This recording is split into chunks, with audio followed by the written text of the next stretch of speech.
হঠাৎ সে দেখতে পেল কেউ যেন ছুটে চলে গেল, কিন্তু একটা কালো ছায়া ছাড়া তো আর কিছুই বোঝা গেল না। তাহলে এটা কি কোনো চোর ডাকাতের কাজ?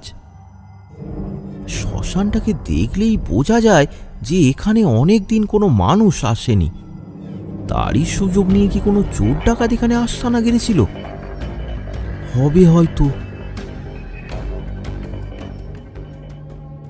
ভৈরব আবার ঘরের ভেতরে চলে যায়। তারপর এক মনে আবার শুরু করে গুরু মন্ত্র জপ।